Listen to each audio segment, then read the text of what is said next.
샬롬. 오늘도 하나님 말씀 앞에 나오신 여러분 환영합니다. 우리 함께 기도하겠습니다. 하나님, 오늘도 우리에게 귀한 하나님의 말씀 주시니 감사합니다. 이 말씀을 깨달을 수 있는 마음과 열린 귀 허락하여 주시옵소서. 우리가 말씀을 통해서 오늘도 기쁨과 지혜와 소망 얻을 수 있도록 하나님 도와주시옵소서. 예수님의 이름으로 기도했습니다. 아멘. 오늘 함께 살펴본 말씀은 마태복음 18장 21절에서 35절입니다. 마태복음 18장 21절에서 35절까지 함께 살펴보도록 하겠습니다. 오늘도 명예로운 삶으로 초대해 주시는 예수님을 찬양합니다. 마태복음 18장이라고 하면 공동체 장이라고도 불리우는 장입니다. 공동체 생활을 어떻게 해야 하는가에 대한 예수님의 가르침이 가득하다 해서 붙여진 별명이겠죠. 우리가 계속 이 장을 살펴보면서 작은 자 하나를 귀하게 여겨야 된다라는 예수님의 섬김의 가르침, 그러면서도 죄에 대해서 단호함을 가지고 질서 있게 섬겨야 된다라는 그러한 질서도 가르침을 주셨어요. 근데 오늘 가운데에 예수님께서는 70번씩 7번 용서해야 된다. 그러니까 우리가 섬기고 또 죄에 대한 질서를 가지고서 공동체 생활하는데 이 모든 활동들 사이사이에는 계속해서 서로를 용서하고 함께하고자 하는 그 하나님의 방향과 하나님의 가치와 함께해야 된다라고 오늘 예수님은 가르쳐 주십니다. 이 가르침은 베드로의 이러한 질문으로부터 시작을 합니다. 21, 22절입니다. 그때 베드로가 나와 이르되 주여, 형제가 내게 죄를 범하면 몇 번이나 용서하여 주리이까? 7번까지 하오리이까? 예수께서 이르시되 내게 이르노니 7번뿐 아니라 7번을 70번까지라도 할지니라. 예수님이 표현하신 70번이라는 표현은 용서는 끝이 없다라는 말씀이겠죠.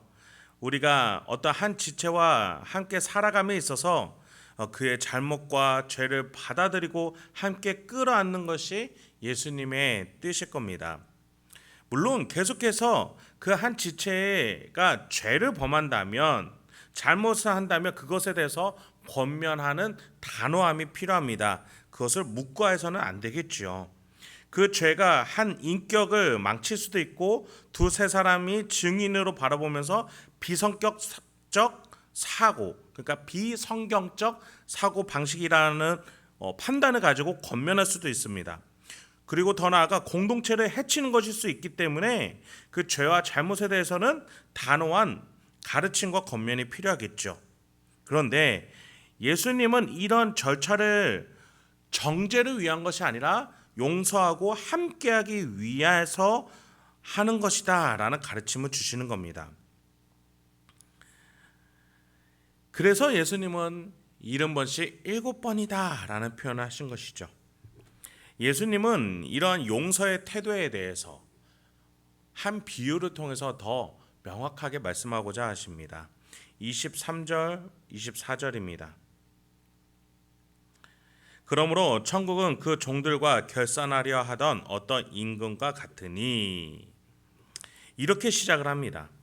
예수님은 병치유, 죄사함, 죽은 자의 되살아남 등과 같은 천국의 증거들로 천국이 어떤 곳인지, 이 땅 가운데 어떻게 증거로 나타나는 것인지 알려주셨어요. 그런데 이번에는 다른 것보다도 용서를 통해서 천국이 설명될 수 있다라고 말씀하시는 거예요. 그런데 천국을 두고 결산하려는 임금이라는 이야기를 시작하고자 하십니다. 24절부터 34절까지 한 번에 읽어보도록 하겠습니다. 결산할 때에 10,000달란트 빚진 자 하나를 데려오매 갚을 것이 없는지라 주인이 명하여 그 몸과 아내와 자식들과 모든 소유를 다 팔아 갚게 하라 하니, 그 종이 엎드려 절하며 이르되 내게 참으소서 다 갚으리이다 하거늘 그 종의 주인이 불쌍히 여겨 놓아보내며 그 빚을 탕감하여 주었더니 그 종이 나가서 자기에게 100데나리온 빚진 동료 한 사람을 만나 붙들어 목을 잡고 이르되 빚을 갚으라 하매, 그 동료가 엎드려 간구하여 이르되 나에게 참아 주소서 갚으리이다 하되 허락하지 아니하고 이에 가서 그가 빛을 갚도록 옥에 가두거늘 그 동료들이 그것을 보고 몹시 딱하게 여겨 주인에게 가서 그 일을 다 알리니 이에 주인이 그를 불러다가 말하되 악한 종아 내가 빌기에 내가 내 빛을 전부 탕감하여 주었거늘 내가 너를 불쌍히 여김과 같이 너도 내 동료를 불쌍히 여김이 마땅하지 아니하냐 하고 주인이 노하여 그 빛을 다 갚도록 그를 옥졸들에게 넘기니라. 이 비유에서 예수님은 달란트와 데나리온이라는 단위를 비교해서 사용하십니다. 여러분 우리 실생활에서 톤이라는 단위를 잘 안 쓰죠. 우리 실생활에서는 사실 쓰기에는 너무 큰 단위입니다. 산업 현장에서나 많이 쓰이죠. 달란트가 그러한 단위에 속합니다. 너무나 큰 단위예요. 화폐로서의 큰 단위를 말씀드리는 거예요. 그런 단위의 빛을 진 자가 임금에게 탕감을 받았다는 겁니다. 임금님이 그를 탕감해준 이유는 딱 하나였습니다. 불쌍히 여겼기 때문입니다. 본래 빚을 갚지 못하니까 처음에 권한 것이 몸, 가족, 소유를 다 팔아 갚아야 한다. 그런데 내가 너를 불쌍하게 여기겠다라고 그 빚이라는 책임을 그 임금이 대신 져주신 거죠. 그렇게 탕감받은 자가 주종 관계였는데 길을 걷다가 주종 관계가 아닌 동료 친구 한 사람을 만나게 됩니다. 이 사람에게 빌려준 돈이 있었나 봐요. 그것을 독촉해야 하는 연체되는 상황이었어요. 그런데 탕감받은 종은 그 친구를 기다려주지 않고 갚지 않으니까 옥에 가둬버립니다. 임금은 이 소문을 듣게 되고서 이런 기준을 제시하는 거예요. 내가 너를 불쌍히 여김과 같이 너도 내 동료를 불쌍히 여김이 마땅하지 아니하냐. 내가 너에게 한 그대로 너는 그에게 행했어야 되지 않느냐라고 말씀하시는 거예요. 결국에는 그 종을 임금은 옥에 가두라고 합니다. 자신이 진 빚을 스스로 갚으라라고 옥에 가두는 것이죠. 예수님이 왜 이런 비유를 드셨을까요? 하나님과 우리의 관계 그리고 우리와 타인의 관계를 두고 마지막 날에 하나님이 어떻게 결론을 내리실 건지에 대한 비유를 들려주시는 거예요. 하나님이 우리를 인간이 사용하지 않는 단위의 죄의 무게를 감당해 주셨어요. 우리의 생각과 이성이 감당할 수 없는 초월적인 우리의 잘못, 우리의 망가뜨림, 우리의 실수를 하나님은 감당해 주셨어요. 그런데 우리는 왜 실생활에서 이 형제의 잘못을 받아들이지 못하느냐는 예수님의 질타였던 것이죠. 하나님 아버지가 우리가 생각할 수 없을 정도의 잘못을 감당해 주시고 사랑해 주셨던 것처럼 우리도 다른 이의 잘못을 용서하고 품을 수 있는 저와 여러분이 되길 소망합니다. 35절입니다. 너희가 각각 마음으로부터 형제를 용서하지 아니하면 나의 하늘 아버지께서도 너희에게 이와 같이 하시리라. 34절에서 임금이 그를 옥졸에다가 넘겼다. 그러니까 옥에 가뒀다라고 말씀하셨죠. 천국이 오는 그 완성이 되는 마지막 날에 우리 모두는 각자의 삶에서 결론을 내리게 될 겁니다. 정산하게 될 거예요. 그때에 하나님과 같이 하나님의 용서를 기억하면서 용서한 자들은 하나님의 자녀로 받아들임을 하나님의 자녀가 되겠지만 그렇지 않은 자들은 스스로 그 빛을 감당해야 됩니다. 그 지옥에서 자신의 죄를 감당해내야 되는 거예요.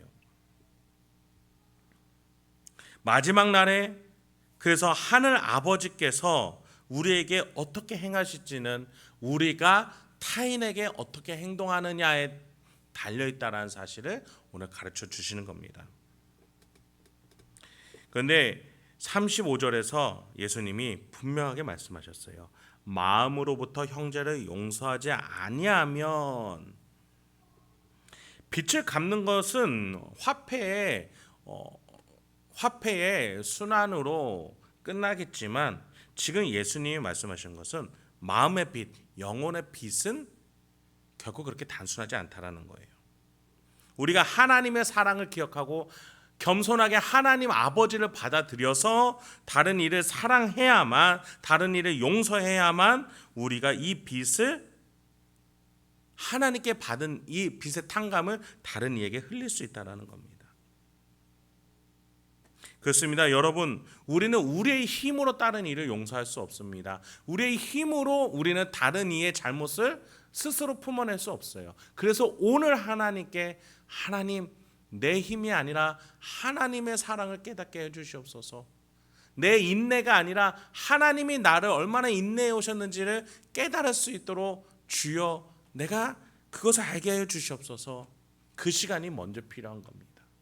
그렇게 하나님이 나를 얼마나 사랑하시는지, 인내하고 계시는지, 기다리고 계시는지 깨닫는 그 시간들을 통해서 우리가 다른 일을 용서할 수 있는 것입니다. 그 용서 가운데에 작은 한 자를 섬길 수 있고, 그 하나님의 용서를 깨닫는 가운데에 다른 일을 향한 권면과 질서가 세워질 수 있다는 것입니다.